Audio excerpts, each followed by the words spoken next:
The warmth of the bread burned against Ragnar's palm, but it was nothing compared to the fire now coursing through his sword. The ancient weapon pulsed against his hip like a living thing, its wrapped hilt growing hot enough to brand flesh.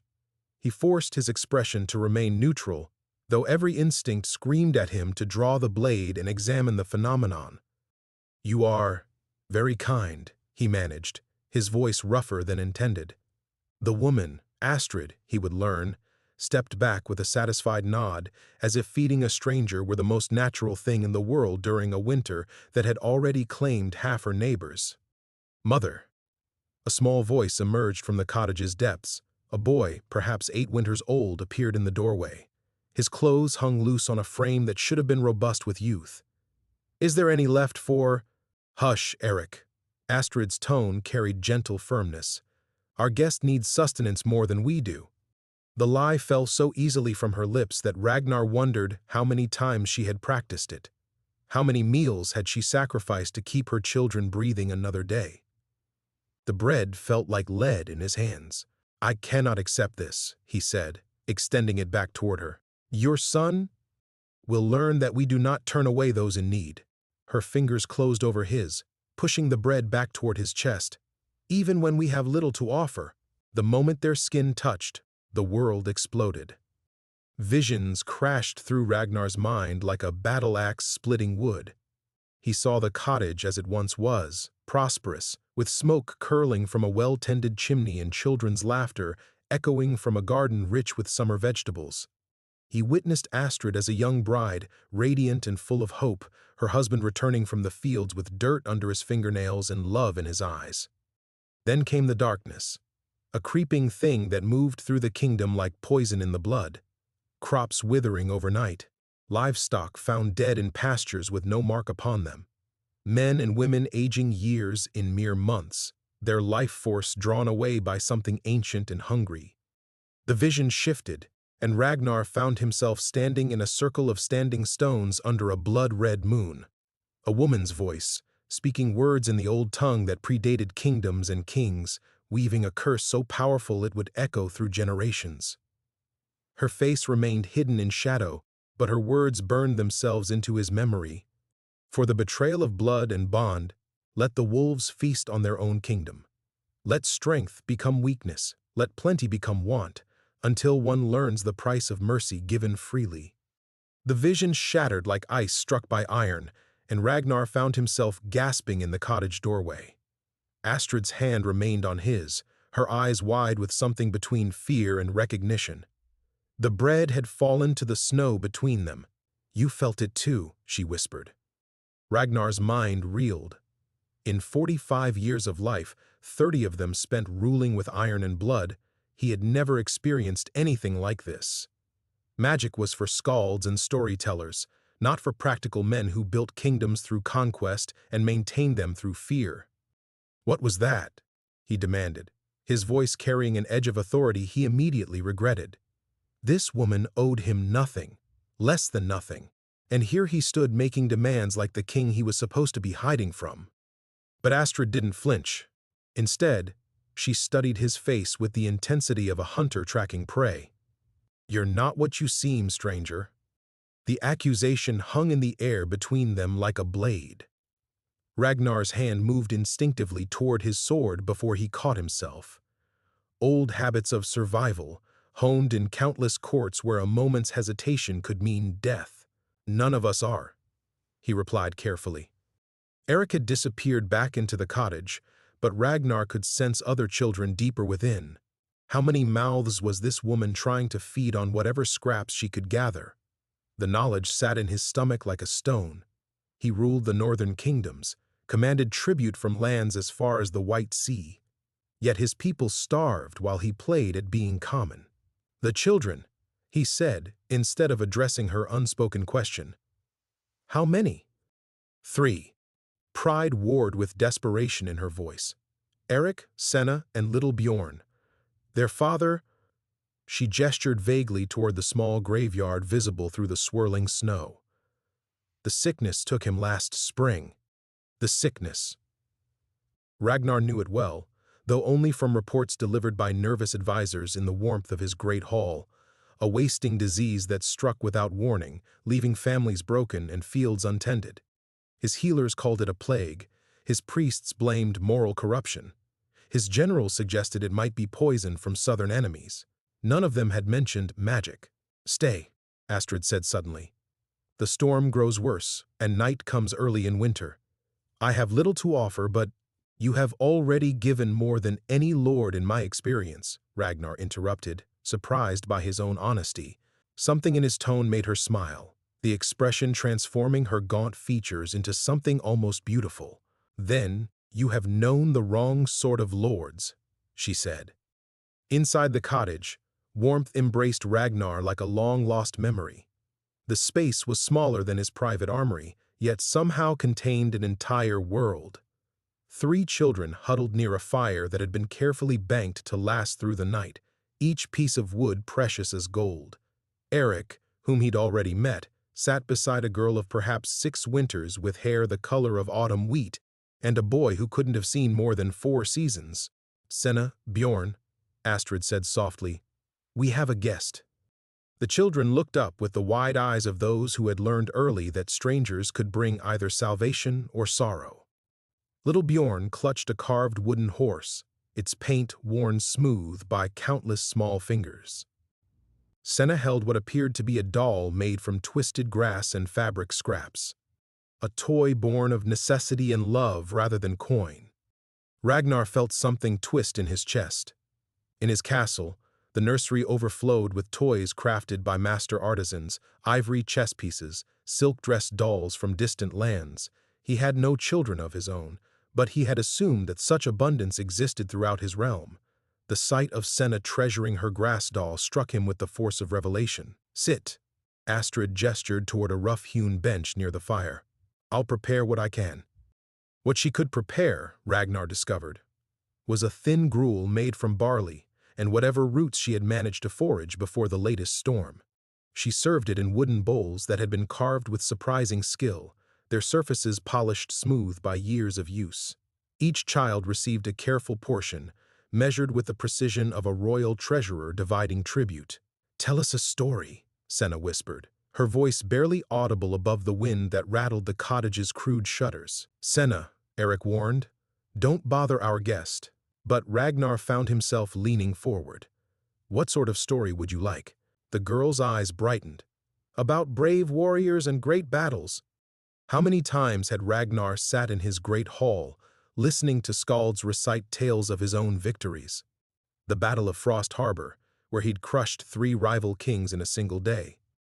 The Siege of Ironhold, where his berserkers had scaled supposedly impregnable walls. Stories that painted him as a force of nature, as inevitable as winter, and twice as deadly.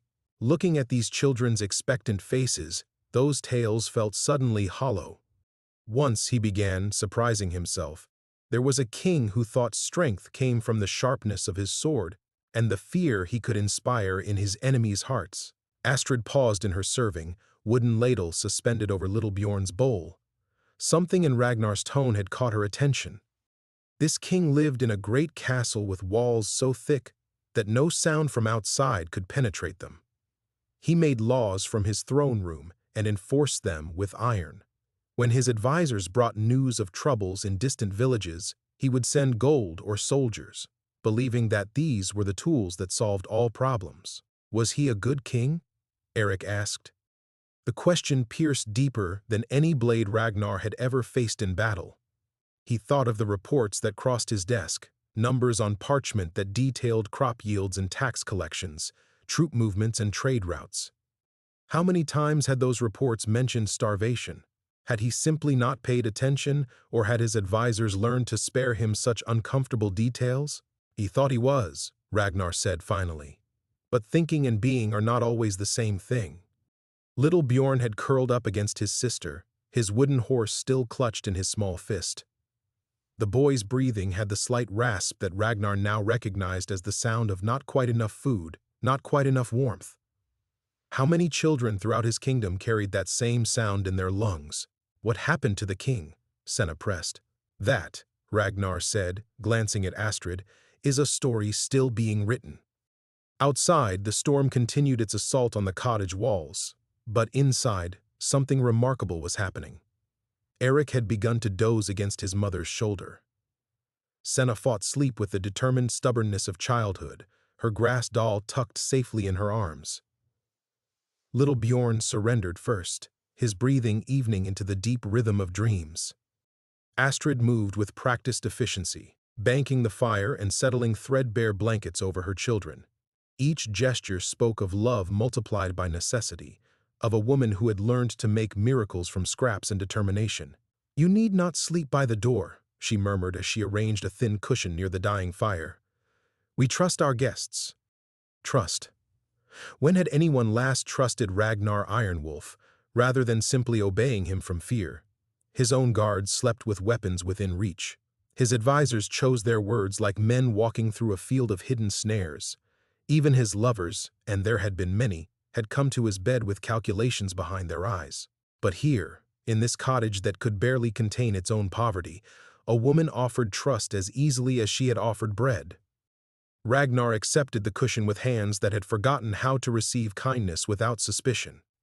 As he settled near the dying embers, his sword pressed against his ribs, a reminder of the weight he carried, both literal and otherwise.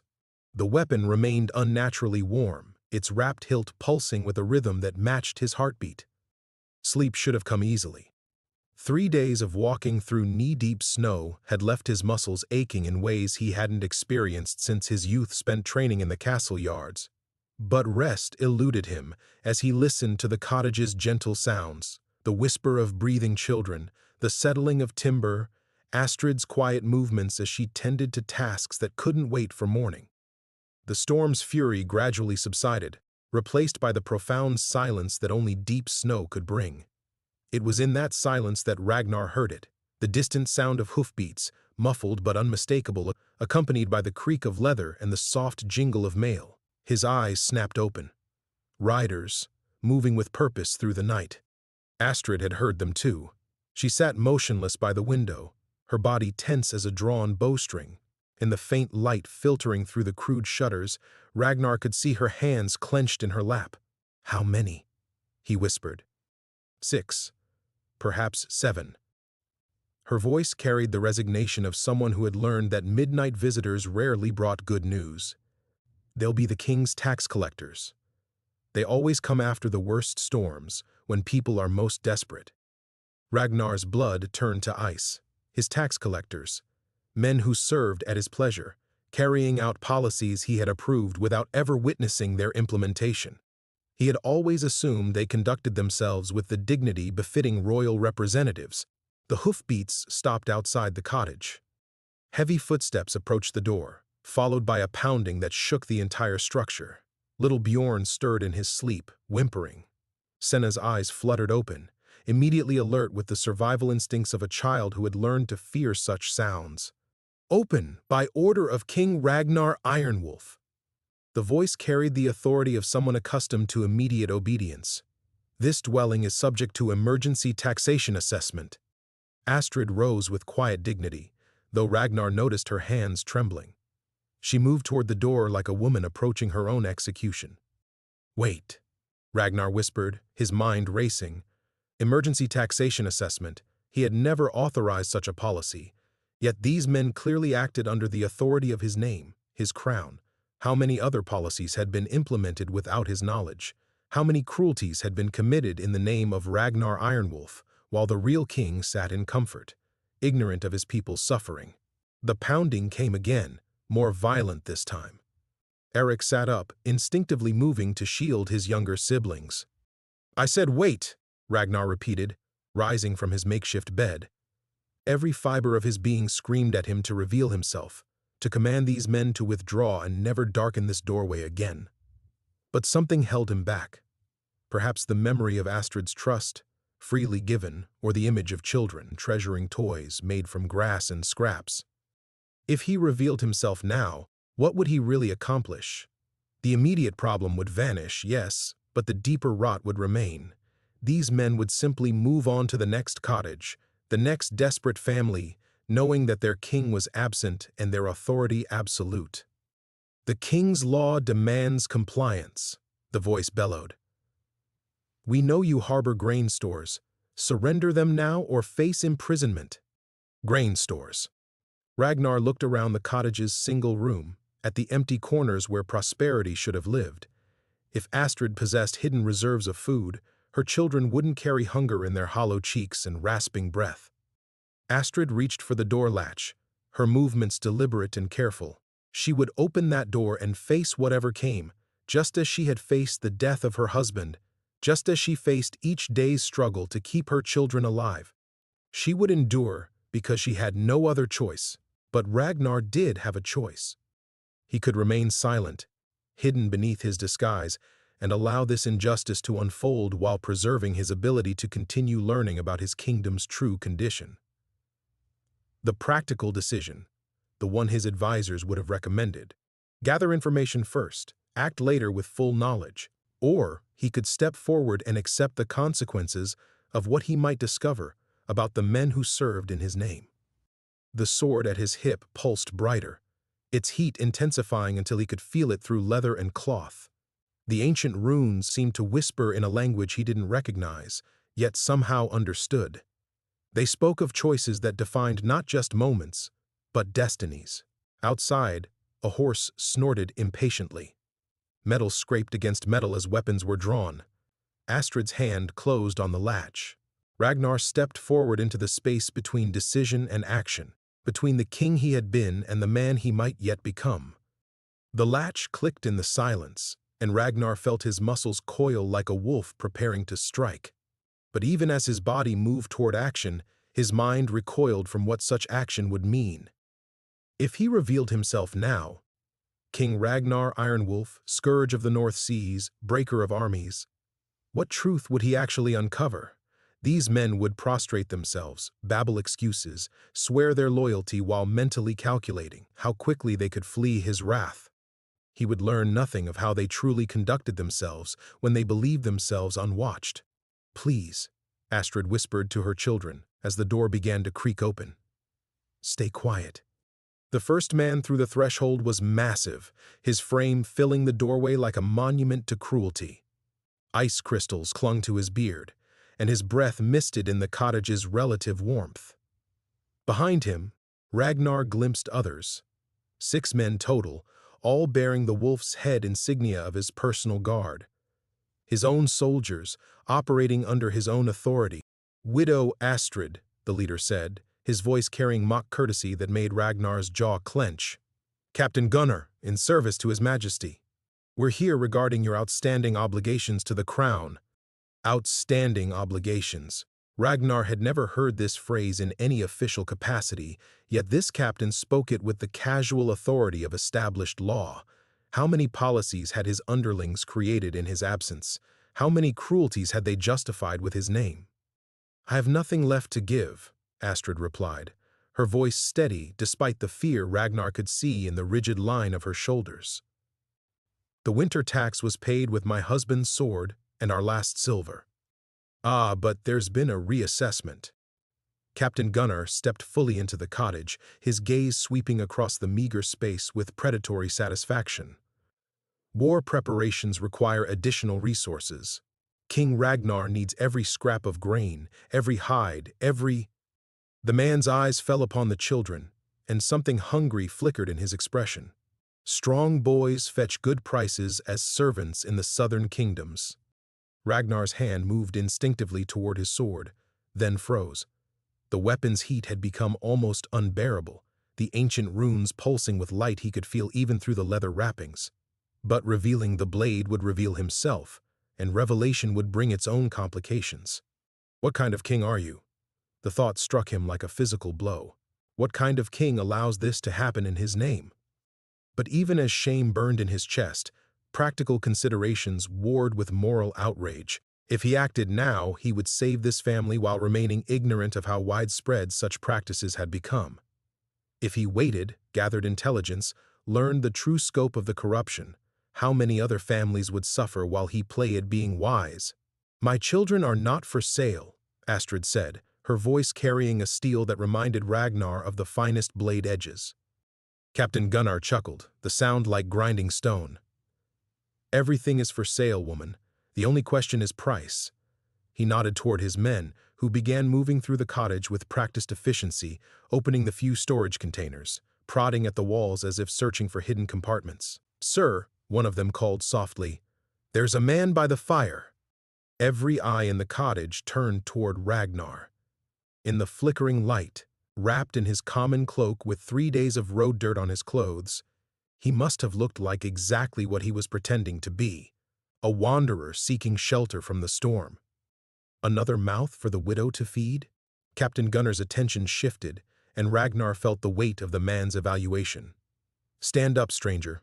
Let's see what you're worth." This was the moment. Stand and submit to inspection like common chattel, or reveal himself and shatter the careful disguise that had already taught him so much about his kingdom's true condition. Ragnar's mind raced through possibilities, each path branching into consequences he couldn't fully predict. If he maintained his disguise, he might witness horrors he was powerless to prevent. If he revealed himself, he might stop immediate suffering while remaining blind to greater injustices. The sword's heat intensified until it felt like molten iron against his ribs. The runes were speaking again, their whispered words carrying the weight of ancient prophecy until one learns the price of mercy given freely. Astrid's bread, her impossible kindness, the trust she had offered despite having every reason to hoard what little remained to her. She had chosen compassion when calculation would have dictated selfishness. Now it was his turn to choose. Ragnar rose slowly, every movement deliberate. His muscles remained coiled, ready for violence, but his face showed only the weariness of a common traveler. He was King Ragnar Ironwolf, and he was a nameless wanderer, and he was a man discovering that the hardest battles were sometimes fought against oneself. "Just a stranger," he said quietly, grateful for shelter from the storm. The captain stepped closer, studying Ragnar's face with uncomfortable intensity. "Funny. Something about you seems familiar." The captain's words hung in the frozen air like an executioner's blade. Ragnar forced his breathing to remain steady, though every instinct screamed at him to strike first. Captain Gunnar leaned closer, his wine-soured breath filling the space between them. "Have we met before, stranger?" "I have one of those faces," Ragnar replied, letting a slight tremor enter his voice, the fear any common man would show when confronted by armed soldiers. "I've done nothing wrong." Behind the captain, his men continued their systematic violation of the cottage. One overturned the children's sleeping area, scattering their few possessions across the dirt floor. Senna's grass doll landed near the fire, its carefully woven strands beginning to smolder. "Nothing wrong?" Gunnar's laugh was like ice cracking. "You're breathing the king's air, eating the widow's food when she owes taxes to the crown. That sounds wrong to me." The ancient sword pulsed against Ragnar's ribs with increasing urgency. Each heartbeat brought fresh heat, as if the blade itself demanded action. But with the heat came something else, whispers in a language that bypassed his mind and spoke directly to his soul. "The threshold waits," they seemed to say. "Choose your true nature." "Perhaps," Gunnar continued, circling Ragnar like a predator testing prey, "you could work off the widow's debt. Strong back, probably useful for labor. The southern slave markets always need workers." Astrid stepped forward, her chin raised with desperate courage. "He's under my protection, a guest in my home." The captain backhanded her with casual brutality, sending her stumbling into the wall. Eric started forward with a cry of rage, but Ragnar caught the boy's arm in an iron grip, holding him back from certain death. "Easy," he whispered, though fury burned in his chest like molten steel. "Easy." This was the moment that would define everything. Not just this night, not just this family's fate, but the very essence of who Ragnar Ironwolf truly was beneath the crown and legend. He could feel it like a physical weight, the threshold between his old life of distant power and something entirely unknown. Gunnar grabbed Astrid's chin, forcing her to meet his gaze. "Your protection means nothing, woman. You own nothing, protect nothing. You exist at the king's sufferance and mine." The words hit Ragnar like physical blows. This man spoke with such casual cruelty because he believed himself beyond consequences. He acted this way because King Ragnar Ironwolf was a distant figure on a throne, issuing orders through intermediaries, never witnessing their implementation. How many others? The thought carved through him like a blade. How many captain gunners throughout the kingdom, turning my name into a curse? But deeper than shame came a revelation that shook him to his foundations. These weren't just corrupt soldiers operating without oversight.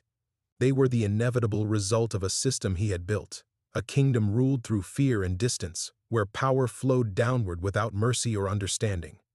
One of Gunnar's men emerged from the cottage's corner, dragging little Bjorn by the arm. The boy still clutched his wooden horse, tears streaming down his hollow cheeks. "This one's young enough to train properly," the soldier reported. "Fetch good coin in the capital markets." "No!" Astrid lunged forward, but Gunnar's gauntleted fist caught her in the stomach, dropping her to the floor. The ancient sword erupted with light so intense that Ragnar could feel it burning through the leather wrappings. The runes weren't whispering anymore, they were singing, their voices harmonizing in a song older than kingdoms, older than crowns. A song about choices that could never be unmade. Eric broke free from Ragnar's grip and threw himself at the soldier holding his brother, only to be knocked aside like a child swatting at a bear. The boy hit the wall hard and slid to the floor, motionless. Astrid's scream of anguish shattered something fundamental inside Ragnar's chest. This was his threshold. Not just between disguise and revelation, but between the king who ruled from above and the man who chose to stand among the consequences of his rule. Between Ragnar Ironwolf the legend and whoever he might become if he stepped fully into this moment. The sword's heat reached a crescendo that should have burned him alive. Instead, it felt like awakening. Ragnar straightened to his full height, letting the weariness fall away like a discarded cloak. When he spoke, his voice carried the authority of storms and stone, of bloodlines traced back to the gods themselves. "Release the children." The cottage fell silent except for little Bjorn's sobbing. Captain Gunnar turned slowly, his eyes widening as recognition finally dawned. The common wanderer was gone, replaced by something that belonged in halls of power and fields of battle. "Release them," Ragnar repeated, his hand moving to the sword's hilt. Now. There would be no going back from this moment. No more observations from safety. No more learning about his kingdom's condition while remaining apart from its pain. He was crossing a threshold that would change everything. His reign, his understanding of power, perhaps his very soul. The ancient blade sang its approval as King Ragnar Ironwolf finally chose to become someone worthy of the trust offered by a woman with nothing left to give. Captain Gunnar's face cycled through disbelief, recognition, and terror in the span of 3 heartbeats. The soldier holding Bjorn released the boy so suddenly that the child stumbled, wooden horse clattering to the floor. My lord," Gunnar stammered, dropping to one knee. Around him, his men followed suit like dominoes toppling. "We didn't know. You weren't expected." "Stand up!" Ragnar's voice carried the weight of winter storms. The ancient sword beneath his cloak pulsed with heat that now felt like liquid fire, the runes singing in harmonies that seemed to resonate in his very bones. "All of you." They rose with the trembling uncertainty of men suddenly unsure of their ground. These were soldiers who had terrorized families throughout the winter, who had spoken his name like a weapon of cruelty. Now they cowered before the reality of his presence. But their fear brought Ragnar no satisfaction. Instead, it revealed a truth more devastating than rebellion or treachery. They weren't acting against his authority, they were acting within it, using systems he had created and policies he had sanctioned through ignorance and distance. "Emergency taxation assessments," Ragnar said quietly. "Explain this policy." Gunnar's eyes darted toward his men, seeking support that would never come. "My lord, the winter has been harsh. Resources are needed for—" I asked about the policy. The sword's heat intensified, and Ragnar felt something shift inside his chest, like ice cracking to reveal depths he hadn't known existed. Who authorized taking children as payment for taxes? Silence stretched between them like a blade's edge. In that silence, Ragnar heard Eric's labored breathing from where he lay against the wall, Astrid's quiet sobs as she cradled her youngest son, the whisper of snow against shutters that had never quite fit properly. We assumed, my lord. The kingdom needs resources, and these people— Gunnar gestured vaguely at the cottage's poverty. They have nothing else of value. Nothing else of value. The words struck Ragnar like physical blows. He looked at Astrid, who had offered him bread when her children were starving, at Eric, who had tried to protect his family with nothing but desperate courage, at little Bjorn, still clutching his carved horse like a talisman against a world that saw him only as potential merchandise. These people had everything of value: compassion, sacrifice, love that transcended rational calculation. They possessed the very qualities that made kingship worth more than mere conquest. You assumed. Ragnar stepped closer to Gunnar, and the captain flinched as if expecting a blow. You assumed that I wanted children sold into slavery, that I wanted families destroyed for the sake of copper coins. The ancient blade was burning now, its heat spreading through his entire body like fever or revelation. The runes sang of choices made at crossroads, of kings who had faced this same moment throughout history. Some had chosen the easy path of continued distance, ruling through fear and delegation. Others had chosen transformation, accepting the pain of true understanding. Behind him, Astrid struggled to her feet, her movements careful around what might be cracked ribs. "My lord," she whispered, and Ragnar heard no accusation in her voice, only the same impossible grace she had shown when offering bread to a stranger. That grace shattered something inside him that had been carefully constructed over decades of rule. He saw himself clearly for the first time, Ragnar Ironwolf, who had built a kingdom on fear so complete that his own soldiers felt free to commit atrocities in his name, who had sat on a throne surrounded by advisors who told him only what they thought he wanted to hear, who had convinced himself that distance was wisdom and cruelty was strength. "The southern slave markets," he said, his voice barely above a whisper. "How many children have you sold?" Gunnar's silence was answer enough. The sword erupted with light visible even through its wrappings, casting dancing shadows across the cottage walls. Ragnar felt the weapon's ancient power flowing through him, not as destructive force but as transformative fire.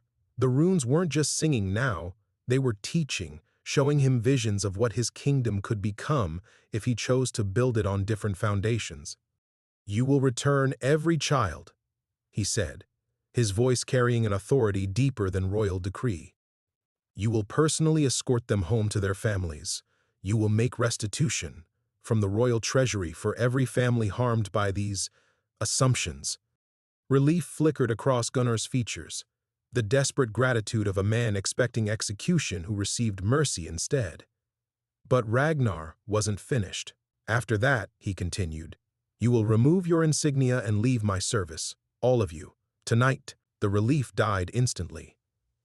"My lord, please, you wanted to know the rules of this new world?" Ragnar's hand moved to his sword's hilt, and the cottage filled with ethereal light. "Here they are. Power exists to protect the powerless, not prey upon them. Strength serves those who cannot protect themselves, and any man who uses my name to justify cruelty will answer for it." The ancient blade sang its approval as King Ragnar Ironwolf chose his true allies, not the soldiers who knelt from fear, but the family who had shown him that real power came from grace freely given. The cottage fell into a silence so complete that the wind outside sounded like the whispered judgment of the gods themselves. Gunnar and his men exchanged glances that spoke volumes. They were witnessing something unprecedented, dangerous, perhaps catastrophic, to the natural order they had always known. "My lord," Gunnar said carefully, his voice carrying the tone of a man addressing someone who might be suffering from fever or madness. "Perhaps the cold has affected your judgment. These are difficult times and difficult decisions." "Are you questioning my sanity, Captain?" The words cut through the air like steel through ice. Ragnar's hand remained on his sword's hilt, and the ethereal light pulsing through the cottage seemed to grow brighter with each passing moment. The ancient weapon's heat had become something beyond physical sensation. It was transforming him from the inside out, burning away layers of assumption and compromise that had accumulated over decades of rule. Each pulse of light revealed new understanding, new horror at what his kingdom had become in his absence. But with horror came something else. Purpose. Clarity sharper than the finest blade. "Start with the names," Ragnar commanded. "Every family, every child, every village where you've collected these taxes." Gunnar's face had gone pale as fresh snow. "My lord, surely you understand the practical necessities." "Names. Now." The captain's resistance crumbled under the weight of royal authority, but Ragnar could see the calculation in the man's eyes. This was temporary madness, surely. Kings didn't overturn entire systems based on momentary sentiment. By morning, or perhaps after a warm meal and comfortable bed, the king would remember the realities of rule. They didn't understand that the man who had entered this cottage no longer existed. As Gunnar began reciting locations, Jarnby, Stenhall, Vikingard, names that cut through Ragnar like accusations, Astrid moved quietly to tend her children. She helped Eric sit up, checking his head for serious injury with gentle, practiced hands. She gathered Bjorn close, whispering reassurances in his ear, while his wooden horse lay forgotten on the dirt floor. Watching her, Ragnar felt something fundamental shift in his understanding of strength. This woman had faced armed soldiers threatening her children, had taken blows meant to break her spirit, and still her first concern was healing rather than revenge. She possessed a courage that made battlefield valor seem like children's games. The boy in Jarnby was perhaps 6 years old. One of Gunnar's soldiers was saying, his voice hollow with growing comprehension of what they had done. Families there had no grain left for taxes, so we took him as settlement. The traders said he was worth 3 silver pieces. 3 silver pieces, the cost of a decent meal in the capital. Ragnar had wine in his cellars worth 10 times that amount, vintage bottles he'd never even opened. "The girl from Stenhall fought us," another soldier added, as if confession might somehow earn him mercy. "Bit Captain Gunnar's hand before we could restrain her. She was maybe 8. Each name, each detail, each casual description of horror, committed in his name, built like stones in Ragnar's chest. He was learning the true cost of distant rule, of power exercised through intermediaries who faced no consequences for their cruelty. The ancient sword sang with increasing intensity, its runes casting patterns of light that seemed to move with purpose across the cottage walls. In those patterns, Ragnar glimpsed something that might have been prophecy or memory, images of kings who had stood at similar crossroads, who had chosen between the comfortable blindness of the throne room and the terrible clarity of walking among their people's suffering. "How many?" he asked quietly. "My lord? How many children total?" The calculation took several minutes of hushed conference among the soldiers. The final number, 17, hit Ragnar like a physical blow. 17 families destroyed. 17 children torn from everything they had ever known, all in the name of King Ragnar Ironwolf's prosperity. Behind him, little Bjorn had fallen asleep against his mother's shoulder, exhausted by terror and confusion. Astrid's hand smoothed his hair with infinite tenderness, a gesture so pure it made Ragnar's chest ache. This was what they had been ready to destroy for 3 silver pieces. "You will bring them all back," he said, his voice carrying finality like the closing of a tomb. "Every single child. Then you will face the families you've wronged, and explain how you mistook my authority for license to commit atrocities." But even as he spoke the words, Ragnar knew that punishing these men was only the beginning. They were symptoms of a deeper disease, a kingdom built on fear so complete that mercy seemed like weakness, where distance from suffering was mistaken for wisdom. The real work would begin when he returned to his throne. The real test would be whether he could transform an entire realm's understanding of what strength meant, what power was truly for. The ancient blade pulsed one final time, and in that pulse Ragnar felt the weight of every choice ahead. The approach to his greatest challenge had begun. The ancient blade's heat reached an intensity that should have consumed flesh and bone, yet instead of burning, It felt like awakening from a sleep that had lasted lifetimes. As the cottage settled into uneasy quiet, Ragnar felt the full weight of what he was attempting crash down upon him like an avalanche. He wasn't just confronting corrupt soldiers or reforming tax policy. He was declaring war on the very foundations of his kingdom, foundations he himself had laid stone by stone over 23 years of rule. Every lord, every official, every man of power had built their position on the assumption that strength meant distance, that authority required fear. Now he proposed to overturn that entire structure based on, what? The kindness of a starving woman? The wisdom found in a hovel that reeked of desperation? "My lord," Captain Gunnar ventured, his voice carrying the careful tone of a man testing dangerous waters. "The other lords, they won't understand these changes. Lord Eriksson alone has built his entire taxation system around slavery," Ragnar finished. The word hung in the air like poison. "Say it plainly, Captain. My nobles have built their prosperity on selling children." The silence that followed felt like the pause before lightning strikes. Through the cottage's single window, snow continued to fall in the otherworldly quiet that preceded the worst storms. Ragnar found himself wondering if this was how kingdoms died. Not through invasion or conquest, but through a king's sudden recognition that his realm was built on horrors too vast to comprehend. Astrid moved behind him, settling Eric more comfortably against the wall. The boy was conscious now, his young eyes holding a wariness that no child should possess. How many children throughout the kingdom wore that same expression? How many families huddled in hovels like this one, offering prayers to gods who seemed to have abandoned them to the mercy of King Ragnar Ironwolf? The ancient sword pulsed again, and with each pulse came visions that cut deeper than blade wounds. He saw himself as his people truly knew him.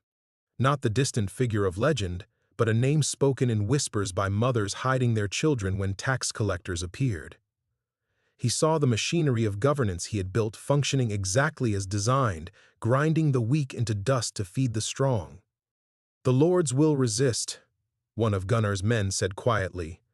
"Lord Eriksson, Lord Bjornsson, the others, they'll say you've been bewitched or poisoned.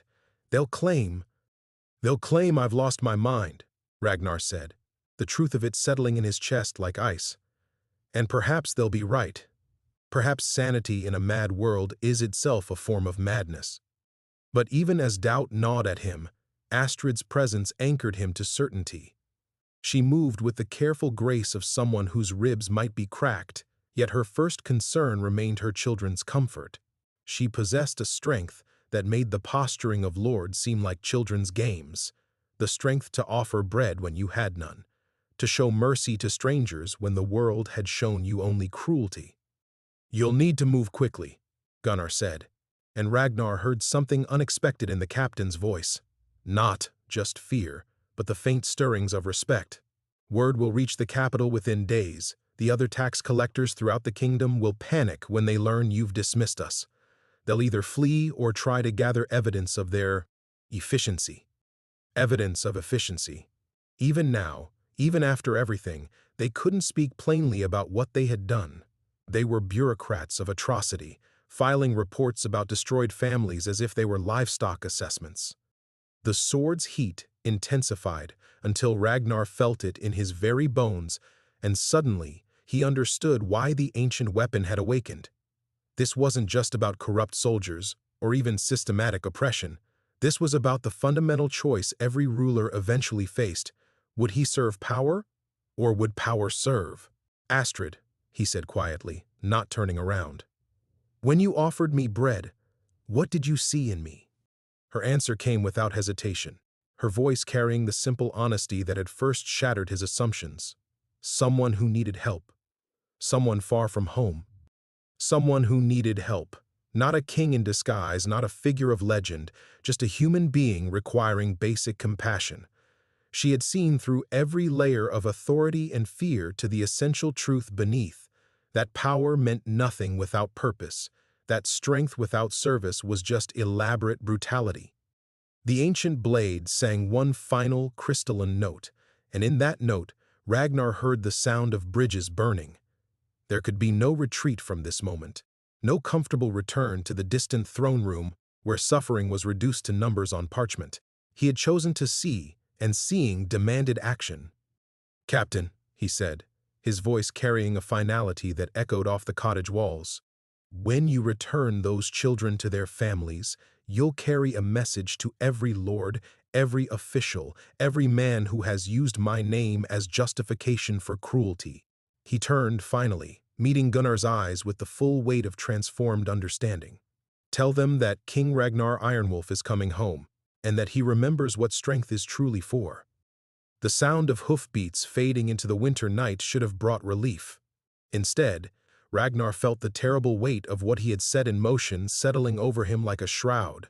Through the cottage's single window, he watched the last torch disappear into the swirling snow, carrying his dismissed soldiers toward a capital that would soon learn their king had lost his mind.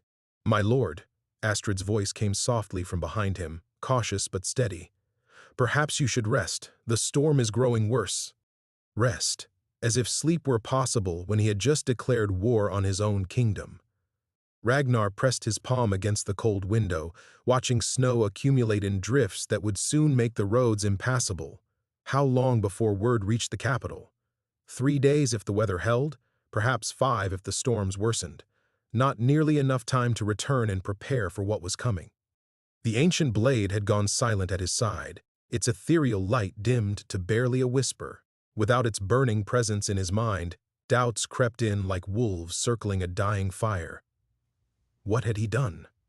23 years of careful rule, of building a kingdom that stretched from the northern fjords to the southern forests, and he was throwing it all away because a starving woman had shown him kindness. "Eric," he heard Astrid whisper to her son, "can you sit up? Try to drink this." The boy's pained breathing filled the cottage as he struggled to sip whatever meager broth his mother had managed to prepare. Each labored breath was a reminder of what Ragnar's efficient tax system had wrought. But it was also a reminder of the impossible choice he now faced: maintain order built on suffering, or risk everything to rebuild on foundations of mercy. A sound from outside made him stiffen. Not hoofbeats returning, but something worse. Voices. Multiple riders approaching through the storm, their torches visible through the snow like angry stars. "Hide," he commanded, whirling from the window. But Astrid was already moving, gathering little Bjorn in her arms while Eric struggled to stand despite his injuries. They had learned the hard way that unexpected visitors meant danger. The cottage door exploded inward before anyone could bar it. Lord Eriksson strode through the threshold like an avenging god, his fine furs glittering with ice crystals, his face twisted with fury. Behind him came 6 armed men, not soldiers from the capital, but Eriksson's personal guard. The Lord said, his voice dripping contempt as he surveyed the humble cottage. "This is where the mighty Ragnar Ironwolf has chosen to make his stand. Among peasants and filth." Ragnar's hand found his sword's hilt, feeling the weapon stir to sullen life. But even its ancient power felt muted now, uncertain. "Eriksson, I wasn't expecting—" "Company?" The Lord laughed, a sound like breaking glass. "No, I imagine you weren't. Too busy playing at being a common man, I suppose. Too distracted by whatever spell this witch has cast on you." His gaze fell on Astrid, who had pressed herself against the far wall with her children. The hunger in his expression made Ragnar's blood turn to ice water. "My messengers reached me just after sunset," Eriksson continued, circling Ragnar like a predator. "Fascinating news from our good Captain Gunnar. It seems our king has suffered some kind of episode. Dismissed loyal soldiers, demanded the return of valuable resources, spoken of rebuilding taxation systems from the ground up." The ancient blade grew warmer, but its heat felt different now. Not the burning clarity of righteous purpose, but something desperate and cornered. Through the cottage's broken door, snow swirled in like the breath of winter itself. "The resources you speak of are children," Ragnar said, his voice steady despite the growing certainty that he had walked into a trap. "Human children sold like cattle to feed your greed." "Greed?" Eriksson's eyebrows rose in mock surprise. "I prefer to call it pragmatism. The kingdom requires funding, the peasants have nothing else of value, and the southern markets pay well for young workers. It's a perfectly elegant solution to multiple problems." Behind Eriksson, his guards shifted positions with practiced efficiency, not the clumsy movements of common soldiers, but the coordinated positioning of men who had done this before. Men who knew exactly how to contain a situation that had grown inconvenient. You planned this, Ragnar realized, his hand tightening on his sword. You knew I was here. My dear king, Eriksson smiled, and in that smile Ragnar saw the truth that shattered his remaining illusions. I've known exactly where you were for the past week. Did you think you could wander my lands without my knowledge? That I wouldn't have you watched, protected, guided to exactly where you needed to be? The cottage suddenly felt impossibly small, the walls pressing in like a tomb. Astrid's quiet gasp from across the room confirmed what Ragnar was beginning to understand. This had never been chance. Her kindness, her offer of bread, even finding her cottage in the storm. All of it carefully orchestrated.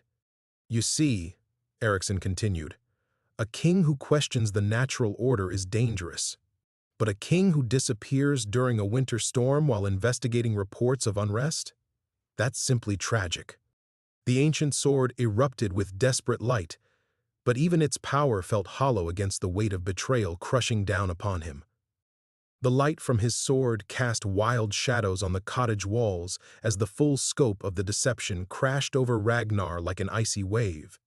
Every kindness, every moment of connection, every revelation about his kingdom's cruelty, all of it theater performed for an audience of one. His transformation from distant tyrant to awakened king had been nothing more than Eriksson's elaborate puppet show. The bread, Ragnar whispered, his gaze finding Astrid across the room. Your children's hunger, the soldiers' arrival, all of it. But even as the words left his mouth, he saw something that made his certainty waver. Astrid's face wasn't the mask of a conspirator exposed. It was the expression of a woman watching her world collapse. Her arms tightened around little Bjorn, and in her eyes Ragnar saw not guilt, but terror. The terror of someone caught in a web far larger than herself. Oh, the hunger is quite real, Eriksson said with casual cruelty. As are the bruises, the desperation, the children's fear. I simply encouraged certain circumstances to align. A few tax collectors arriving early, food stores confiscated ahead of schedule, a cottage conveniently isolated when the storm struck. He gestured around the hovel with theatrical grandeur. One might say I created the perfect classroom for your education, my king. The ancient sword's light pulsed erratically, reflecting Ragnar's fractured understanding. If Astrid was innocent, then her kindness remained pure, but it was kindness born of suffering deliberately inflicted to manipulate him. If she was complicit, then the foundation of his transformation was built on lies. Either truth left him spiritually gutted. Why? The word came out raw, torn from depths Ragnar hadn't known existed. If you wanted me dead, there were simpler ways. Eriksson's smile widened, revealing teeth like yellowed bone. Dead? My dear Ragnar, I have no intention of killing you. Death makes martyrs, and martyrs inspire awkward questions. No, I require something far more useful, a king who has learned the futility of mercy.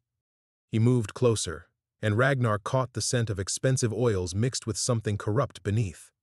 You see, your little adventure has been quite educational for me as well. I've learned that even the iron wolf can be broken by witnessing sufficient suffering. That even the most ruthless ruler can be reduced to sentiment when faced with a starving child's gratitude. The revelation hit Ragnar like a physical blow. This hadn't been about eliminating a troublesome king. It had been about creating a perfectly broken one, a ruler so traumatized by the deliberate display of his kingdom's suffering that he would never again question the methods required to maintain order. The other lords, Ragnar breathed, understanding flooding through him like poison. They know. Oh, they more than know. They helped design the lesson plan. Eriksson's voice carried the satisfaction of a master craftsman revealing his technique. Lord Bjornsson suggested the starving children angle. Lady Ragnhild recommended the mysterious sword business. She has quite a flair for the dramatic. Even your dear Captain Gunnar played his part beautifully, didn't you think? The perfect balance of loyalty and horror. Behind Eriksson, the guards maintained their positions with patient professionalism. They weren't here to fight. They were here to clean up after the lesson concluded, to dispose of witnesses and escort a properly educated king back to his throne. But something in Astrid's face made Ragnar pause. Beneath the terror, beneath the desperation, he saw a flicker of something else. Recognition. Not the guilty recognition of a co-conspirator, but the dawning horror of someone realizing how they had been used. "The runes," she whispered, her voice barely audible above the storm's howling. "The sword's light. That wasn't part of your plan." Ericsson's smile faltered for the first time. Irrelevant theatrical nonsense. Probably some old smith's trick, metal that glows when heated by conflict. But Ragnar felt the weapon stir at his side, and this time its awakening carried a different quality. Not the desperate flailing of trapped power, but something ancient and deliberate.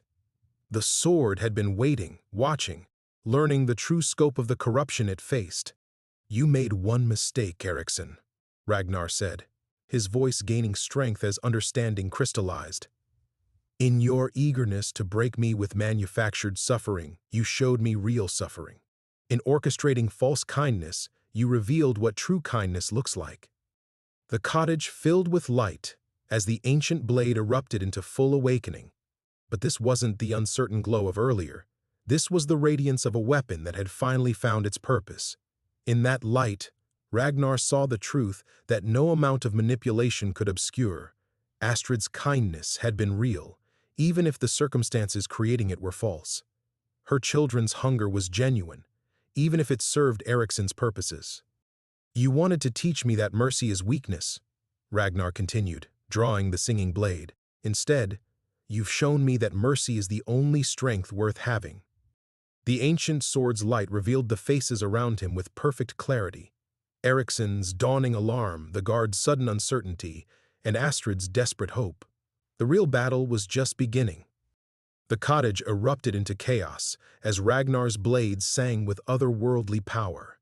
Ericsson's guards rushed forward, but the ancient weapon's light seemed to confuse their movements, casting shadows that danced independent of their sources. Steel rang against steel as Ragnar parried the first attacker's thrust, the impact sending shockwaves of luminescence through the cramped space. But even as he fought, Ragnar's mind raced beyond the immediate conflict. 6 trained warriors in close quarters, with innocent lives at stake. This was a battle that couldn't be won through force alone. The sword's power was growing stronger, but it pulsed erratically, as if feeding off something more complex than simple combat rage. "Astrid!" he shouted over the clash of weapons. "Get the children behind the hearth!" She moved without hesitation, despite her own injuries, gathering little Bjorn while helping Eric stumble toward the cottage's most defensible corner. Her actions held no trace of deception, just the fierce protectiveness of a mother defending her young. Whatever role Ericsson had forced her to play, her love for her children remained untainted. A guard's blade sliced across Ragnar's shoulder, drawing blood but also something else. A clearer understanding of what the ancient weapon truly was. This wasn't just a sword that glowed with mystical energy. It was a conduit, a bridge between what was and what could be. Each drop of blood shed in protection of innocence made it burn brighter. "You cannot win this, Iron Wolf," Ericsson called from near the doorway, staying safely behind his men. "Even if you kill them all, more will come. The entire kingdom believes you've gone mad. Return with me peacefully, and the woman and her children live." But Ragnar had moved beyond caring about winning or losing in any conventional sense. The sword's light showed him possibilities, not visions of the future, but glimpses of choices yet unmade. He saw himself returning to the throne as Ericsson's puppet, ruling through fear while the lords carved up his kingdom like a feast. He saw himself dying here in this cottage, another casualty of political necessity. But he also saw something else, a third path. "You're right about one thing, Ericsson," Ragnar said, deliberately stepping back toward the hearth where Astrid crouched with her children. "I have gone mad. Mad enough to believe that mercy isn't weakness. Mad enough to think that a king's strength should protect the powerless, not exploit them."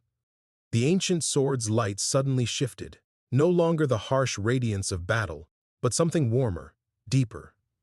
As it touched Astrid's huddled form, She looked up with startled recognition. The runes, she breathed. They're not Norse, they're older, much older. Ericsson's expression darkened. Enough mystical nonsense. Take him. But as the guards pressed forward again, something unprecedented happened. The sword's light began spreading beyond the weapon itself, flowing across the cottage's rough walls like living water. Where it touched, carved symbols became visible. Runes far more ancient than anything from Ragnar's bloodline, etched into the very stones of the foundation. "This place," Astrid whispered, her voice carrying sudden understanding. "I thought we came here by chance when they burned our farm. But the cottage, it chose us. It was waiting." The realization hit Ragnar like a thunderbolt. Ericsson's elaborate manipulation had led them to exactly where they needed to be, not to break a king, but to awaken something that had slept for generations. The Lord's careful orchestration had inadvertently guided them to a place of power older than kingdoms, older than the corrupted rule they represented. "You spoke of natural order," Ragnar said, his voice carrying new authority as the ancient energies responded to his words. "But there's an order more natural than the strong devouring the weak. There's the order of protectors defending the protected, of those with power serving those without." The sword's light reached a crescendo, and suddenly Ragnar wasn't alone in the cottage. Translucent figures materialized in the radiance, not ghosts, but echoes of everyone who had ever stood in this place and chosen mercy over expedience. Warriors who had died protecting farmers, nobles who had given their lives defending the powerless, kings who had fallen because they refused to sacrifice their people for their crowns. They weren't reinforcements in any tactical sense, but their presence changed everything. The guards hesitated, their certainty shaken by forces beyond their understanding. Even Ericsson stepped backward, his calculated composure cracking. "This is impossible," he muttered.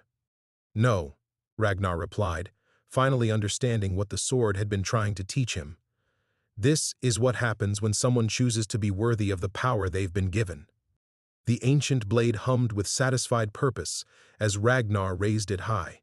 The light no longer burned with desperate intensity, but glowed with the steady radiance of absolute certainty. He had found something stronger than manipulation, more enduring than fear. He had found his true strength, and now the real work could begin. The spectral figures didn't vanish as Ragnar had expected. Instead, they solidified further, their translucent forms gaining substance until the cottage felt crowded with the presence of ancient protectors. But their power came with a cost. Ragnar could feel the sword drawing something vital from him with each passing moment, burning through his strength like a forge consuming fuel. Ericsson's guards backed toward the doorway, their weapons trembling in hands that had never faced anything beyond mortal steel. But their master showed no such uncertainty. "Impressive theater," Ericsson said, though his voice carried less conviction than before. "But ghosts cannot collect taxes or enforce laws. They cannot feed armies or maintain roads. When your mystical light fades, the kingdom will still require pragmatic leadership." The words struck deeper than any blade, because they carried an edge of truth. Even as the ancient energies coursed through him, Ragnar felt the weight of impossible choices pressing down. He had found strength in mercy, yes, but mercy alone couldn't rebuild a realm. The suffering throughout his kingdom was real, the political machinery complex beyond any single person's ability to dismantle and reconstruct. "You're afraid," Ragnar realized, watching Ericsson's face in the sword's radiance. "Not of the magic, but of what comes after. You've built your power on the assumption that cruelty is efficient, that exploitation is necessary. You can't afford for that assumption to be proven wrong." One of the spectral warriors, a woman in ancient mail whose ghostly features bore the proud lines of nobility, stepped forward. When she spoke, her voice carried the weight of centuries. "The choice has always been the same," she said, addressing not just Ragnar, but everyone in the cottage. "Serve yourself or serve something greater. Rule through fear or earn authority through sacrifice. The methods change, but the fundamental decision remains." Astrid shifted behind the hearth, little Bjorn still clutched in her arms. But instead of cowering, She was studying the ancient runes now visible on the walls. Her lips moved silently as she traced symbols in the air, her expression shifting from wonder to growing alarm. "My lord," she said quietly, "these markings, they're not just decorations, they're a binding. This cottage sits on ground where something was imprisoned long ago." The revelation sent ice through Ragnar's veins. The sword's power wasn't just awakening ancient protectors, it was weakening whatever had been contained here. He could feel it now, a presence stirring beneath the cottage's foundation, something vast and patient and utterly inimical to everything the spectral warriors represented. "Eriksson," Ragnar said urgently, "we need to leave, all of us, now." But the Lord had noticed the change in atmosphere as well, and his expression shifted from alarm to calculating interest. "On the contrary, my dear king, it seems your mystical education is about to reach its crescendo. What better way to demonstrate the futility of mercy than to show you what happens when ancient evils are unleashed by noble intentions?" The cottage floor began to vibrate, a rhythmic tremor that matched no natural heartbeat. Dust fell from the rafters as something immense stirred far below. The spectral warriors didn't flee, but their forms flickered with sudden uncertainty. "The binding was tied to the bloodline that imprisoned it," Astrid said, her voice tight with fear as she continued reading the runes. "When that line is broken, when their power fails—" "My bloodline," Ragnar finished, understanding flooding through him like ice water. The ancient sword hadn't been drawing on his strength randomly. It had been consuming the very essence that maintained whatever prison lay beneath Kolmarden. Every moment of mystical awakening had weakened chains forged by his ancestors. The irony was perfect and terrible. In seeking to become worthy of his power, he had unmade the most crucial responsibility that power carried. His family's greatest achievement hadn't been conquest or rulership, but containment. They had been jailers, not kings, and he had just shattered the cell door. "Choose quickly, Ragnar," Eriksson said, his voice carrying savage satisfaction. "Maintain the binding with all its cruel necessities, or release something that will make my method seem gentle by comparison." The cottage shuddered again, and this time cracks appeared in the stone floor. Through the fissures seeped a darkness that hurt to look at directly, shadows that moved against the light with predatory intelligence. The ancient evil below had been waiting centuries for this moment. Ragnar looked at Astrid and her children, at the spectral warriors whose forms were beginning to fade, at Eriksson's triumphant smile. The Lord had orchestrated, more than a simple betrayal, he had engineered the perfect trap. Force a king to choose between merciful weakness and necessary evil, between protecting innocence and protecting the world. But as the sword pulsed in his hands, still burning with power despite the approaching catastrophe, Ragnar realized something that changed everything. The choice itself was the trap. There had to be a third way. There always was, for those strong enough to forge it. The real confrontation was about to begin, and it would require everything he had learned about the true nature of strength. The darkness rising through the cottage floor carried whispers in languages that predated human speech. As the malevolent presence pressed against its weakening bonds, Ragnar felt the weight of every lesson learned during his journey, not just about mercy and sacrifice, but about the true responsibility that came with power. "You understand now," Eriksson said, his voice thick with vindication. "Your ancestors weren't tyrants, they were guardians. Every harsh law, every cruel necessity, all served to maintain the strength needed to keep this imprisoned. Your compassionate rule would have eventually weakened the bloodline enough for this moment to arrive anyway, but at least my way you'd have been prepared for it." The spectral warriors wavered like candle flames in a hurricane, as the ancient evil tested its constraints. The woman in mail turned to Ragnar, her form already beginning to fade. "The binding requires sacrifice," she said urgently, "not the sacrifice of others, but of the one who holds the key. Your ancestors understood this. Each generation gave up something essential to maintain the prison, their capacity for gentleness, their ability to trust, their humanity," Ragnar finished, the final piece clicking into place. His bloodline's legendary cruelty hadn't been a corruption, It had been the price of guardianship. Each iron wolf had fed their compassion to the binding, becoming more terrible with each generation to ensure the greater terror remained contained. But as he gripped the ancient sword, feeling its power pulse in rhythm with his heartbeat, Ragnar realized something his ancestors had never understood. They had been feeding the wrong sacrifice to the binding all along. "Astrid," he said quietly, his voice cutting through the cottage's growing chaos. "When you offered me that bread, what did you feel?" She looked up from where she crouched with her children, confusion flickering across her face. Joy. Despite everything, despite having nothing left, I felt joy at being able to help someone. And when I accepted it, the same joy, but stronger, as if sharing our need made it less somehow. The darkness seeping through the floor recoiled slightly at her words, confirming what Ragnar had begun to suspect. The ancient evil fed on despair, on the certainty that cruelty was inevitable, that mercy was weakness. His ancestors had unknowingly nourished it by sacrificing their capacity for connection, creating a kingdom built on the very emotions that strengthened what they sought to contain. "You're going to try something impossibly noble, aren't you?" Eriksson sneered, but his voice carried an edge of genuine fear now. "Some grand gesture of self-sacrifice that will prove your righteousness while dooming us all?" "No," Ragnar said, stepping toward the largest crack in the floor. "I'm going to do something far more dangerous. I'm going to trust." He knelt and placed his hand directly over the fissure, feeling the ancient malevolence surge toward his touch like a starving wolf. But instead of recoiling, instead of feeding it his fear or his anger, he opened himself completely to the memory of Astrid's kindness. Not just the bread she had offered, but the joy she had found in offering it. The effect was immediate and catastrophic. The darkness writhed as if burned, its whispers becoming shrieks of outrage. The binding hadn't required the sacrifice of humanity to remain strong. It had required humanity to be shared, multiplied, made so abundant that despair could find no purchase.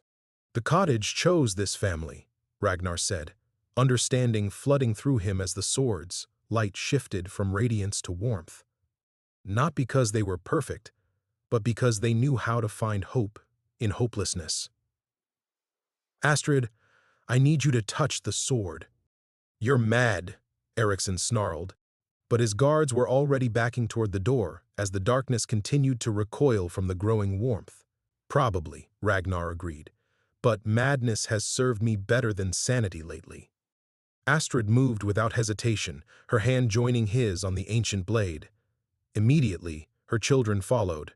First Erik, limping but determined, then little Bjorn, his small fingers barely able to grasp the weapon's hilt. Where each touch joined the others, the sword's light grew not brighter but deeper, more complex, carrying layers of connection that the imprisoned evil couldn't comprehend or consume. The spectral warriors didn't fade. Instead, they became more real, their ancient purpose finally understood. They had never been meant to fight the darkness directly, but to bear witness to the truth that connection was stronger than isolation, that shared burdens became shared strength. "This is impossible," Eriksson breathed, but he was wrong. This was what his ancestors had never dared attempt, not binding evil through strength, but transforming it through the one force it couldn't digest or corrupt. The ancient prison began to change, its bars becoming not chains of suffering but networks of connection, fed not by sacrifice, but by the endless human capacity to choose hope over despair. The final test wasn't about power at all. It was about trust, and for the first time in generations, a king was ready to pass it. The transformation began slowly, then accelerated beyond anything Ragnar could have imagined. The ancient sword in their joined hands no longer merely glowed.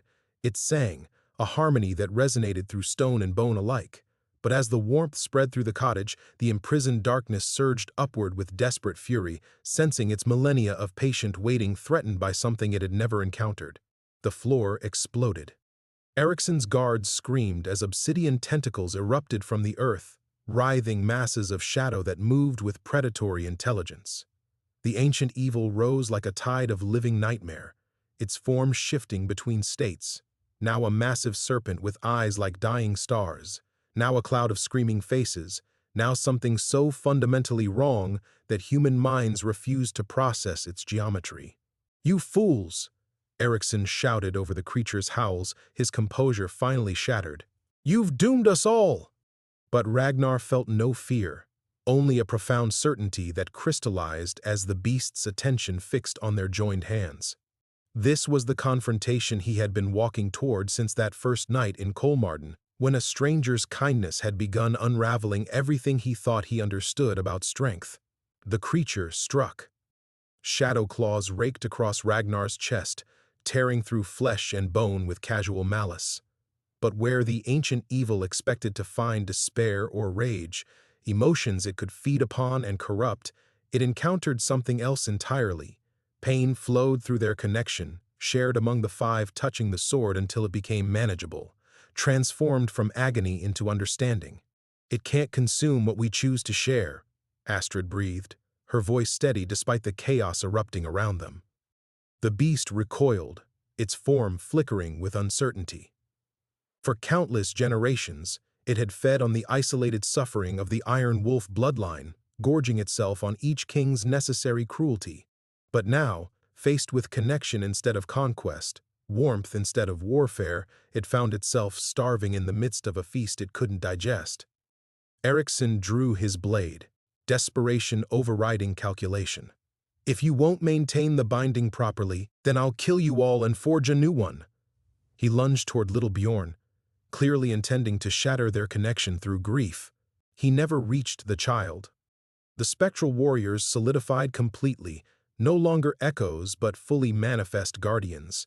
The ancient woman in mail intercepted Ericsson's strike with a ringing clash of steel, her ghostly form suddenly as real as flesh. Around the cottage, a dozen other figures stepped from legend into reality. Kings and farmers, warriors and mothers, all united by the simple choice to protect rather than possess. But it was what happened next that transformed everything. The creature, sensing its food source threatened, turned its fury on the spectral guardians.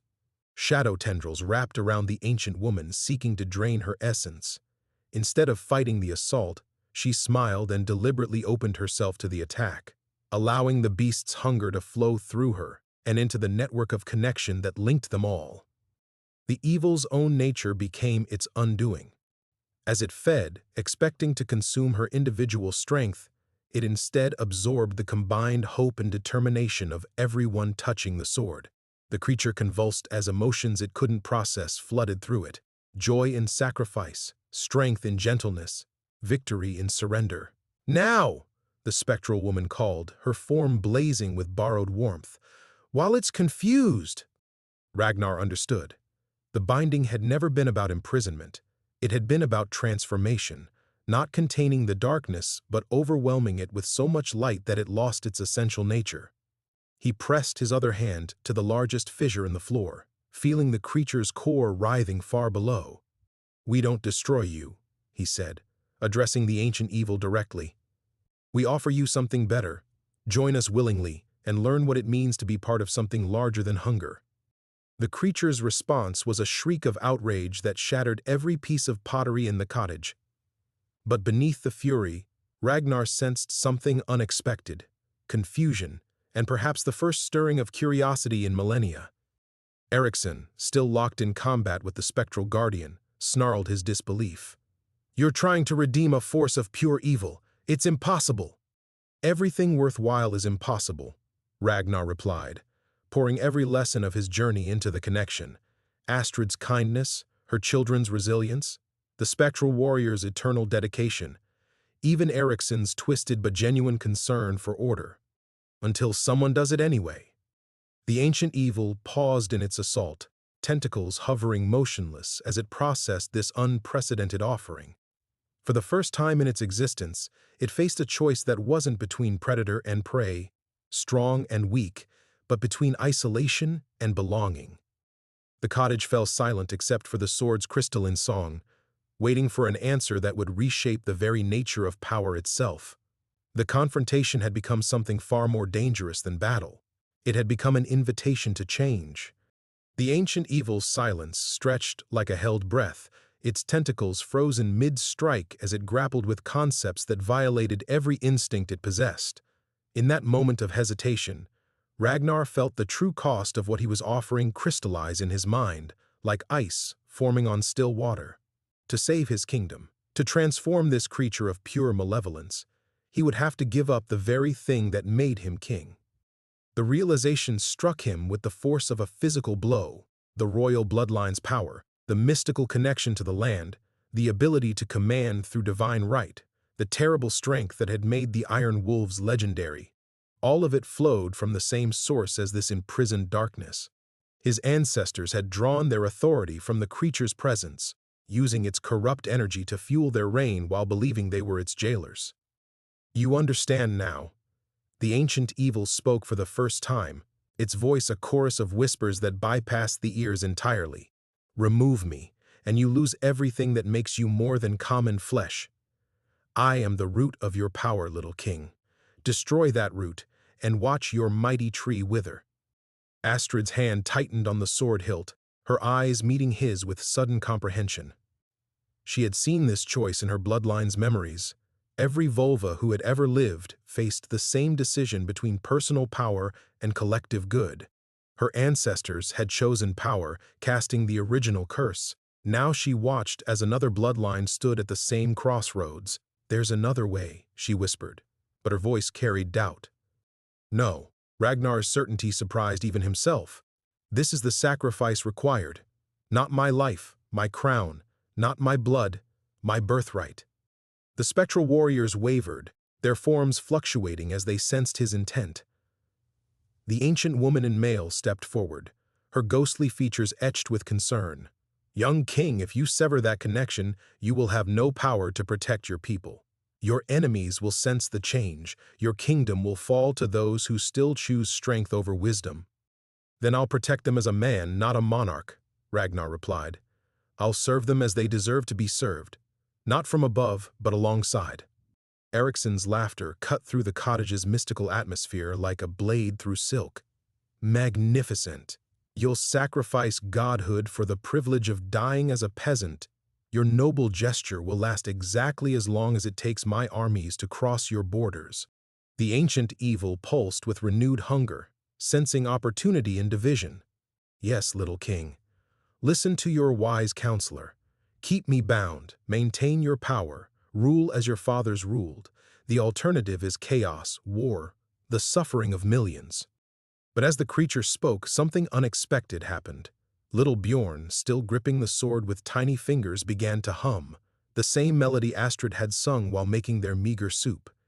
It was a simple tune, worn smooth by generations of mothers soothing frightened children, but in this moment it carried power that made the ancient blade ring like a struck bell. The evil recoiled as if burned, not by the magic itself, but by what it represented. The unbreakable human capacity to find hope in hopelessness, to create beauty from scraps, to choose love when logic demanded fear. You're wrong, Ragnar said, addressing both Eriksson and the creature. Power doesn't come from dominion, it comes from connection. And that? He looked at Astrid, at her children, at the spectral guardians who had chosen eternal service over eternal rest. That can't be taken away by any army or any curse. He closed his eyes and reached deep into himself, finding the burning thread that connected him to his royal heritage. The power his bloodline had wielded for generations pulsed like molten gold in his veins: command over men, authority over law, the mystical right to rule that separated kings from commoners. With deliberate care, he began to sever it. The process was agony beyond description. Not physical pain, but the tearing away of identity itself. Each strand of power he cut felt like losing a piece of his soul, watching fragments of himself dissolve into nothingness. The cottage around him seemed to blur and fade as his enhanced senses dimmed, his supernatural awareness of his kingdom's borders contracting until he could perceive only what any mortal man might see. The ancient evil shrieked as its connection to the royal bloodline shattered, millennia of careful cultivation destroyed in moments. But something extraordinary happened as Ragnar's power flowed away. Instead of dissipating into void, it transformed, becoming something entirely new as it passed through the network of joined hands on the sword. Where once there had been the ability to command, there grew the strength to inspire. Where divine right had resided, profound responsibility took root. The power didn't vanish. It multiplied, spreading from one person to five, then to the spectral guardians, then rippling outward through connections Ragnar was only beginning to understand. He opened his eyes to find the ancient evil watching him with something that might have been wonder. For the first time in its existence, it witnessed power freely given rather than jealously hoarded. "Now," Ragnar said, his voice carrying no mystical authority but somehow commanding absolute attention, "choose." The ancient evil writhed in the space between moments, its form flickering between states of being, as it processed what no creature of its nature had ever contemplated. Genuine choice offered without coercion or threat. The cottage held its breath, 5 mortal hands still joined on the sword's hilt, spectral guardians poised like held lightning. Even Eriksson frozen mid-snarl as something unprecedented unfolded. When the transformation began, it started small. A single tendril of shadow, no thicker than a child's finger, slowly unwound from the creature's massive form and reached toward their joined hands, not to attack, but to touch. The moment it made contact, the evil's shriek became something else entirely, a wail of confusion, then wonder, then something that might have been grief for millennia of chosen isolation. The creature's voice, when it came again, no longer whispered with predatory hunger. "I remember." The words carried the weight of eons. Before the binding, before the curse, before I became this thing of rage and appetite. I was guardian, protector. I chose darkness to shield others from something worse. Ragnar felt tears he hadn't known he was shedding freeze on his cheeks, as understanding flooded through their connection. The ancient evil hadn't been imprisoned by his bloodline. It had volunteered for the binding, sacrificing its own nature to contain something even more terrible. Generations of corruption had twisted its purpose until it forgot what it had originally chosen to become. The deep dark, Astrid breathed, her vulva heritage providing context for what Ragnar was seeing. The hunger between stars. You bound yourself to keep it from reaching this world. And in binding myself, I became what I fought.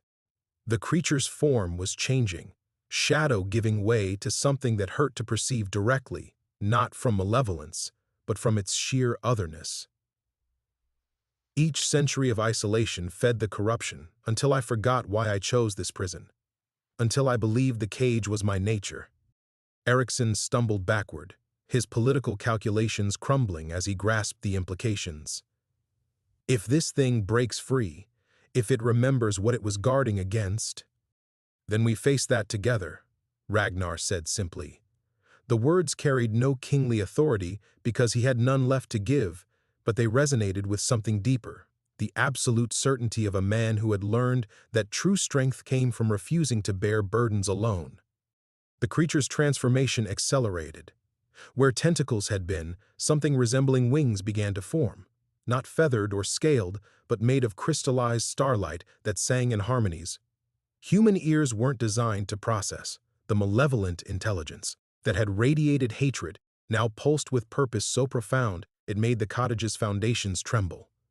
The binding weakens, it said, and for the first time, its voice carried hope rather than threat. But if I remember my true purpose, if I choose to guard rather than devour, you won't have to choose alone, little Bjorn piped up, his small hand still steady on the sword despite the cosmic forces swirling around them. Mama says everything's easier when we help each other. The creature's attention focused on the child with an intensity that should have been terrifying but somehow wasn't. You would trust me? After everything I've done, all the suffering I've caused? You were hurting, Eric said, speaking for the first time since the transformation began. His young face was serious beyond his years, marked by understanding that came from his own experience with pain. Hurt things sometimes hurt other things. But that doesn't mean they can't get better. Ragnar watched in amazement as his kingdom's ancient guardian, for that's what it truly was, began to weep tears that fell upward, dissolving into motes of light that settled on each person present like benediction. The creature was remembering not just its purpose, but its capacity for connection, for choices motivated by love rather than fear. The spectral guardians began to fade, but not into nothingness, into peace. Their vigil was ending not in defeat, but in completion. The ancient woman in mail smiled as she became translucent, her duty finally fulfilled. "The binding will transform," she said, her voice already distant. "No longer imprisonment, but partnership. Guard well what you have all chosen to become." Eriksson, his face pale with the weight of witnessing his worldview crumble and rebuild, slowly sheathed his sword. I need to reconsider everything I thought I understood about power." "We all do," Ragnar replied, feeling the profound exhaustion that came after crisis, but also the deeper satisfaction of choices made in wisdom rather than fear. He was no longer a king in any mystical sense, but as he looked around the cottage at faces lit by hope instead of desperation, he understood that he had gained something infinitely more valuable than a crown. The ancient guardian settled into stillness, its transformed presence now warming the cottage like a hearth fire that would never fade. "Thank you," it whispered, "for helping me remember who I chose to be." Outside, the first dawn in months began to break through clouds that had seemed permanently frozen. The winter was ending at last. The light that broke across Kolmarden was unlike any dawn Ragnar had ever witnessed.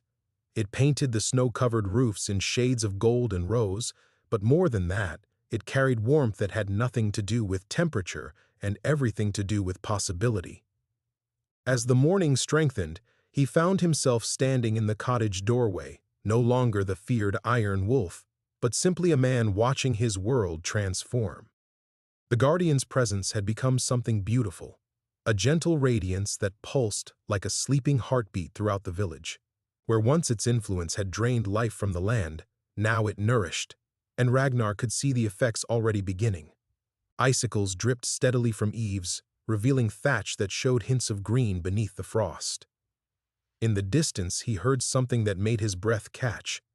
Laughter from the village square, the sound of children playing for the first time in months. "You're different," Astrid said quietly, joining him at the threshold. Her own transformation was subtle but unmistakable. The hollow desperation had left her eyes, replaced by a calm strength that spoke of burdens finally shared, rather than carried alone. Ragnar considered her words, testing the truth of them against what he felt in his chest. The mystical weight of kingship was gone, that crushing awareness of every border and every subject's need. In its place, something lighter but no less significant had taken root. Responsibility chosen rather than inherited, connection earned rather than commanded. "I am," he agreed. "The question is whether my kingdom can survive what I've become." Before Astrid could respond, the sound of approaching riders cut through the morning air. Ragnar's hand moved instinctively toward his sword, then stopped as he recognized the banner, his own royal standard, but carried by men whose faces showed confusion rather than hostility.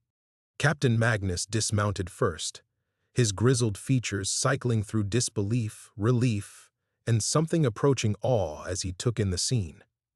Behind him rode a dozen of the palace guard, their armor gleaming in the new light, but their expressions uncertain. "My lord," Magnus said carefully, executing a formal bow that somehow seemed different than before, offered rather than required. "We've been searching for weeks.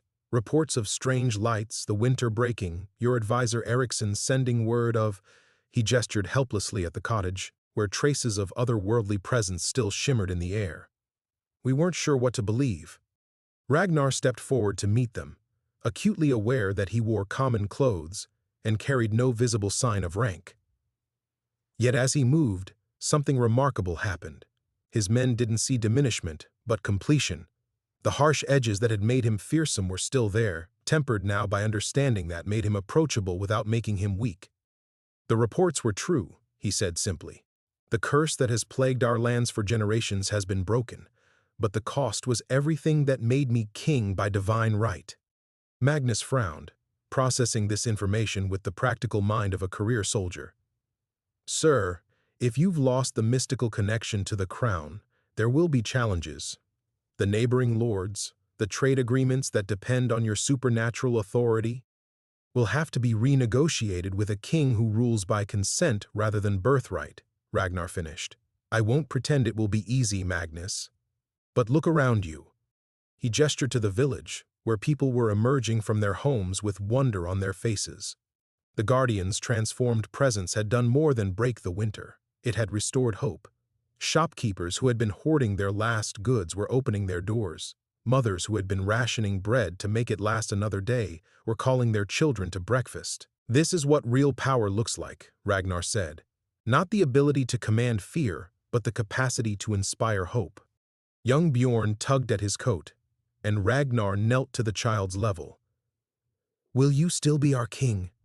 the boy asked with a directness that only children possessed. "If your mother and the rest of our people will have me," Ragnar replied. "But I'll be a different kind of king, one who serves rather than rules." Eric appeared at his brother's side, studying the armored men with keen interest. "They look scared," he observed. Magnus chuckled despite himself. "Observant lad. Change is frightening, even good change." He looked back at Ragnar with growing respect. "But we've followed you through darker times than this, my lord. If you're willing to lead us into something better, then we go together," Ragnar said, rising to face his men. "All of us. Not as subjects and sovereign, but as people committed to building something worthy of the sacrifice that made this moment possible." As they prepared to return to the capital, Ragnar felt the weight of his new reality settling around him like a cloak tailored to fit perfectly.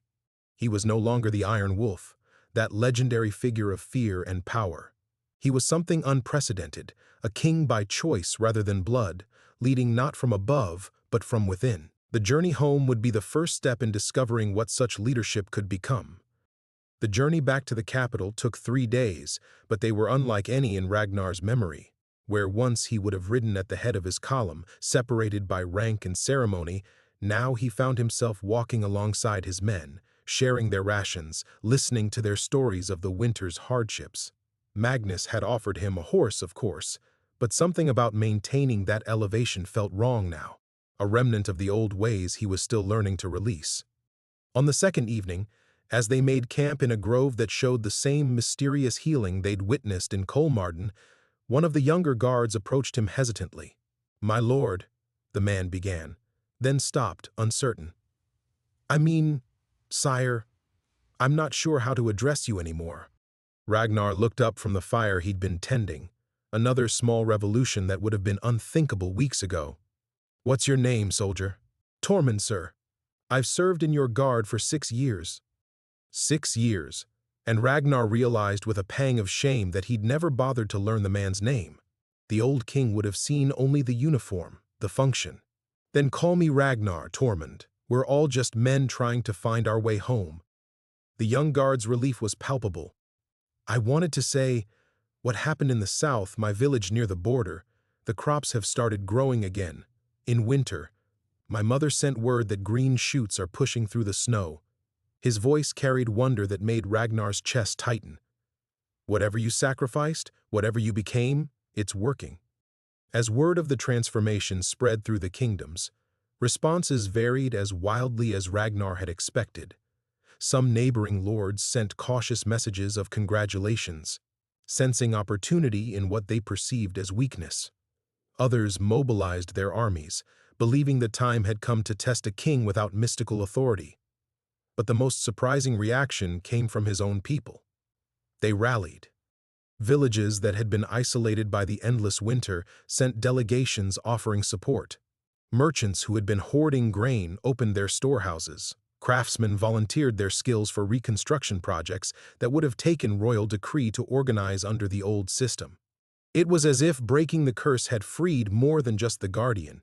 It had unleashed a capacity for cooperation that had been dormant for generations. Standing now on the battlements of his castle, watching the controlled chaos of a kingdom rebuilding itself from within, Ragnar marveled at how differently everything looked. The same stones, the same views, but where once he'd seen territories to control, now he saw communities to serve. Where he'd once planned military campaigns, Now he found himself designing trade agreements and infrastructure projects. "The Council of Lords has requested an audience," Magnus reported, joining him at the wall. "They're concerned about the precedent you're setting." Ragnar nodded, unsurprised. "They're afraid that if kings can choose to rule by consent rather than divine right, their own people might start asking uncomfortable questions." "And Earl Eriksson has been remarkably quiet since returning to court. I think witnessing genuine transformation has given him much to consider about the nature of power." Ragnar smiled, remembering the haunted look in his former rival's eyes during their final conversation in Kolmarden. "Change has a way of finding us all, whether we seek it or not." Movement in the courtyard below caught his attention, a familiar figure with two small boys in tow.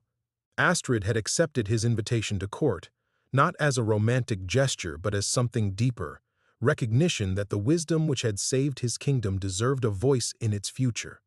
The Volva heritage that had once carried the burden of ancient curses now offered insight into healing that went beyond the mystical into the profoundly practical.